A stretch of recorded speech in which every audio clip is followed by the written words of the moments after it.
Hello student, this is Pankaj Diman, faculty member of SBS Law College Shri Ganganagar. We are studying Administrative Law and Right to Information Act 2005.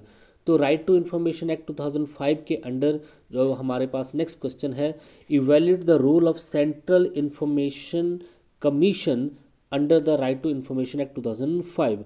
और जो chief information commissioner है उसकी qualification, appointment, terms, office, service condition सारा जो है जो आपको यहाँ पे डिस्कस करना है। तो देखिए, राइट टू इन्फॉर्मेशन एक्ट 2005 के अंडर जो है सेंट्रल लेवल पे एक चीफ इंफॉर्मेशन कमिश्नर की अपॉइंटमेंट की गई है और स्टेट लेवल पे एक स्टेट इंफॉर्मेशन कमिश्नर की अपॉइंटमेंट जो है की गई है। तो आने वाले क्वेश्चन में जो है हम इन जो चीफ इंफॉर्मेशन कमिश्नर जो है CIC जो है उसकी पावर्स को, उसकी क्वालिफिकेशन को, उसको टर्म, ऑफिस, सर्विस कंडीशन को स्टडी यहाँ पे करेंगे। The provision regarding the Central Information Commission has been made under the section 12 to 14 in the chapter 3 of the Right to Information Act। तो चैप्टर 3 जो है राइट टू इन्फॉर्मेशन एक्ट का और इसका सेक्शन 12 to 14 जो है वो सेंट्रल इन्फॉर्मेशन कमीशन की बात करता है और उसके अंदर जो है चीफ इंफॉर्मेशन कमिश्नर की बात वहाँ पे करता है। तो देखिए, composition of the central information commission. तो राइट टू इन्फॉर्मेशन एक्ट 2005 के अंदर जो है कमीशन बनाए गए हैं। एक सेंट्रल इंफॉर्मेशन कमीशन बनाया गया है, एक हर एक स्टेट में स्टेट इंफॉर्मेशन कमीशन होता है। इनका कॉम्पोजिशन क्या है? सबसे पहले सेंट्रल इंफॉर्मेशन कमीशन का जो है कॉम्पोजिशन देखेंगे, इसमें कौन कौन से मेंबर होते हैं। Provision has been made in relation to the formation of the Central Commission under Section 12 Clause 1 of the Right to Information Act. It will be formed by the notification in the Central of Government Gazette। तो एक commission यहाँ पे बनाया गया है और right to information act के under, और इसके प्रोविज़न जो है किए गए हैं और इनकी नोटिफिकेशन जो सेंट्रल गवर्नमेंट गजट में की गई है। The central information commission has been constituted for the exercise of the power obtain under this act for the discharge of its assign function. तो सेंट्रल इंफॉर्मेशन कमीशन की जो constitution है जो है इस एक्ट के अंडर की गई, ताकि इस एक्ट के अंडर जो फंक्शन है उसके वो उनको डिस्चार्ज कर सके। Section 12 clause 2 of the act provides that the central information commission shell consist of. तो सेक्शन 12 का क्लॉज 2 जो है ये बताता है कि सेंट्रल इंफॉर्मेशन कमीशन में कौन कौन से मेंबर होंगे। एक सेंट्रल इंफॉर्मेशन कमिश्नर होगा, दूसरा not more than 10 central information commission as a deemed necessary. तो वहाँ पे एक सेंट्रल इंफॉर्मेशन कमिश्नर होगा जो एज ए चेयरमैन होगा और इसके अलावा 10 और सेंट्रल इंफॉर्मेशन कमिश्नर वहाँ पे होंगे। Section 12 clause 3 of the act states that the chief information commissioner and the other information commissioner will be appointed by the president on the recommendation of the committee made up of। तो ये जो हम आपके पास जो chief information commissioner है और other central information commissioner जो है इनकी अपॉइंटमेंट प्रेसिडेंट करेगा with the recommendation of the committee. और उस कमेटी में कौन होगा? Prime minister, who will be the chairman of the committee.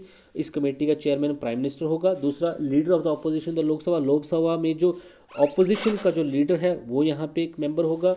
A minister of union cabinet nominated by the prime minister. और यूनियन कैबिनेट का जो एक मिनिस्टर, कोई भी फॉरेन मिनिस्टर या डिफेंस मिनिस्टर या फिर होम मिनिस्टर जो है जो प्राइम मिनिस्टर नॉमिनेट यहाँ पे करेगा वो भी एक मेंबर होगा इस कमेटी में, जो कि chief information commissioner and other information commissioner की अपॉइंटमेंट यहाँ पे करेगा। Under section 12 clause 4 of the act that the function of the chief information commissioner have been explained.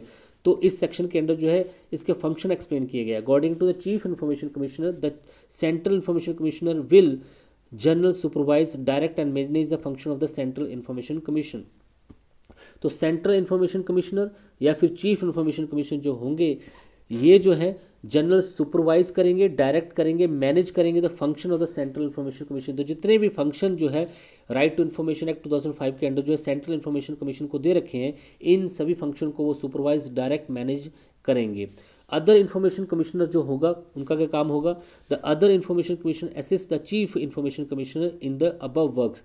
तो जो अदर इंफॉर्मेशन कमिश्नर जिनकी अपॉइंटमेंट जो कि 10 है यहाँ पे, वो क्या करेंगे? चीफ इंफॉर्मेशन कमीशन को हेल्प करेंगे, असिस्ट करेंगे जो भी काम जो है इस एक्ट के अंडर किए जाने हैं, जो इस एक्ट के अंडर जो इनको काम दे रखे हैं। Apart from the above, it has also been said that he can exercise all the powers exercise by the chief information commission under this act in respect of all such work by the chief information commissioner। तो इस act के under chief information commission की सारी power का use जो है यही सारे मेंबर जो है करेंगे। Section 12 clause 5 of the act lays down the areas of specialisation of the chief information commission and other commissioner. Section 12 clause 5 के अंदर जो है क्या क्या स्पेशलाइजेशन होनी चाहिए चीफ इंफॉर्मेशन कमीशन में और अदर कमिश्नर के बीच में। According to this it is necessary to keep knowledge in the following areas. तो इनका जो नॉलेज है इन स्पेसिफिक एरिया में होना चाहिए। Have knowledge and experience of law, law की अच्छी नॉलेज और एक्सपीरियंस उनको होना चाहिए। Have knowledge and experience in the science and technology. Have a social worker. Have a knowledge and experience of the management. Have a knowledge of experience of journalism. Proficient in the art of public relation, have extensive knowledge and experience of governance by the administration। तो देखिए उनको law का experience, science और technology का experience, social work होना चाहिए, management, journalism, public relation, सभी चीज़ों में उनका अच्छा खासा नॉलेज होना चाहिए। और जो है इसके साथ जो है उनका एक्सटेंसिव नॉलेज जो है गुड गवर्नेंस में भी होना चाहिए। Section 12 clause 6 of the act prohibits the chief information commissioner and other deputy commissioners that they will not be associate with the. Section 12 clause 6 जो है चीफ इंफॉर्मेशन कमिश्नर और other deputy commissioner को इनके साथ एसोसिएट नहीं होना चाहिए, मतलब ये इनकी डिस्क्वालिफिकेशन है। Must not be a member of parliament, parliament के मेंबर नहीं हो सकते। Not be the member of the state union territory और स्टेट के लेजिस्लेशन के मेंबर नहीं होने चाहिए। Should not hold any office of profit, किसी लाभ के पद पे नहीं होने चाहिए। किसी भी पॉलिटिकल पार्टी के साथ बिलोंग नहीं होने चाहिए, ना ही उनका कोई बिजनेस और प्रोफेशन वहाँ पे होना चाहिए। तो इनकी यहाँ पे ये डिस्क्वालिफिकेशंस हैं। Section 12 Clause 7 of the Act provides that the headquarters of the Central Information Commission will be in the New Delhi, but the Central Information Commissioner can establish its office at any place in India. If desired for office, it will have to take the opinion of the central government. तो section 12 clause 7 के अंदर जो है headquarter की बात की गई है कि चीफ सेंट्रल इंफॉर्मेशन कमीशन का जो है हेडक्वार्टर दिल्ली में होगा।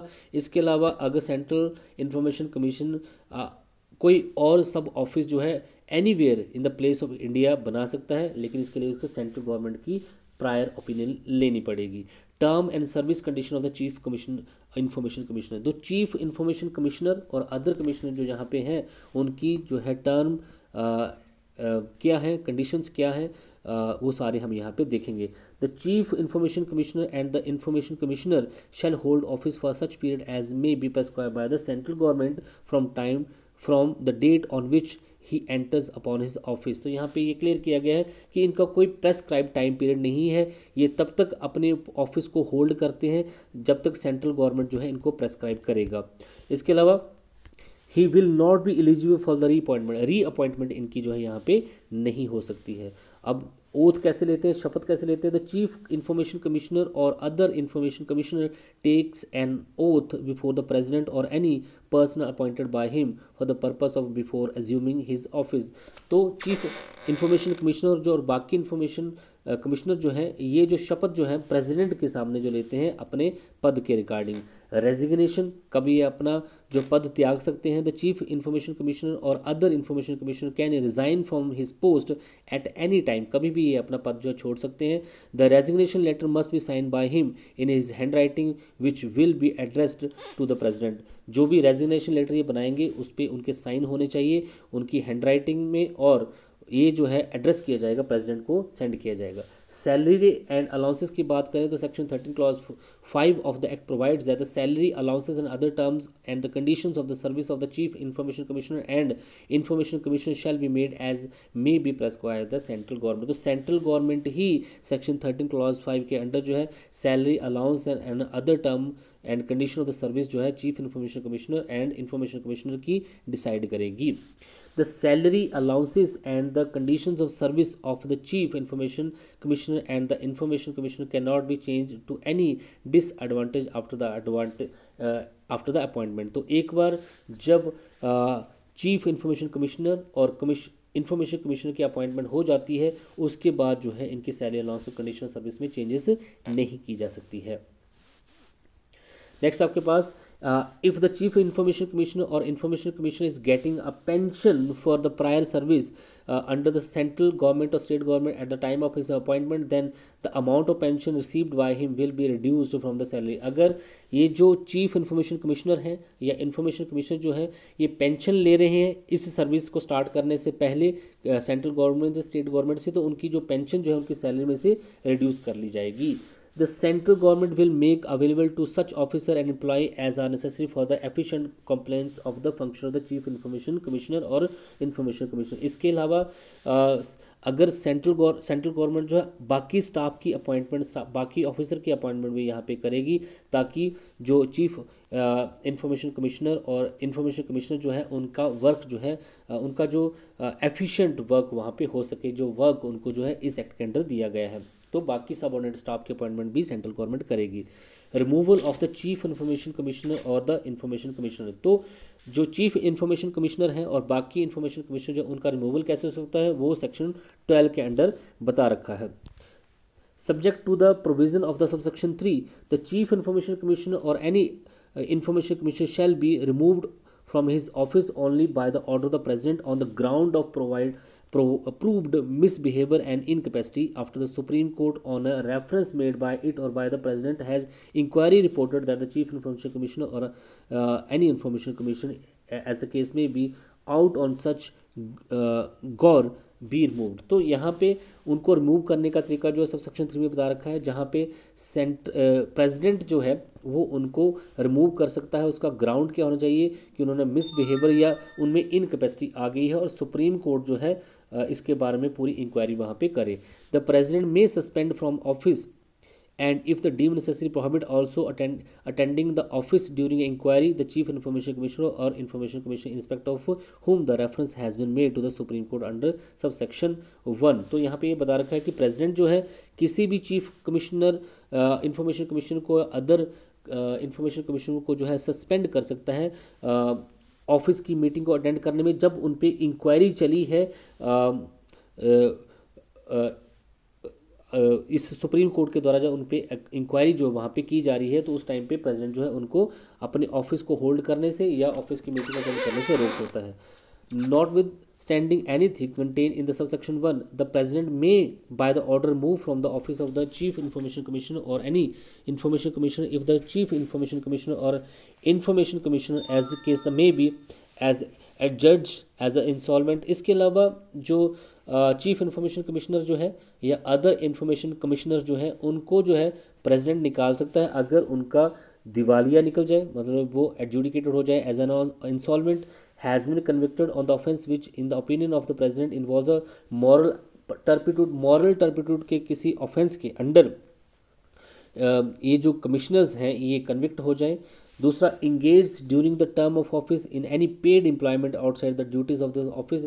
इसके अलावा ये जो जब वो सर्विस दे रहे हैं उसके अंदर ही वो कोई पेड एम्प्लॉयमेंट कहीं और से भी लेके बैठे हो, कहीं और से भी उनको पैसा आ रहा है, तो is in the opinion of the president unfit to continue in office by reason of informative mind of body, या फिर प्रेसिडेंट को ये लगे कि ये जो कमिश्नर जो हैं अपने ऑफिस को होल्ड नहीं कर सकते क्योंकि इनमें इनफॉर्मिटी या फिर कोई माइंड या बॉडी की इनफॉर्मिटी आ गई है, मतलब जो कोई बॉडली प्रॉब्लम हो गई है या फिर अनसाउंड माइंडनेस अगर वो वहाँ पे आ गई है, तो has acquired such financial or other interest as likely to affect the prejudicially his function as a chief information commissioner and the information commission.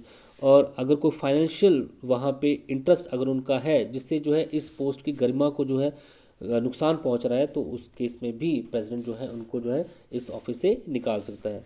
When will the chief information commissioner and the information commissioner be deemed guilty of misconduct? तो इनको जो है misconduct का guilty जो है अपराधी कब माना जाएगा. सेक्शन 14 क्लॉज 4 इसके बारे में बात करता है.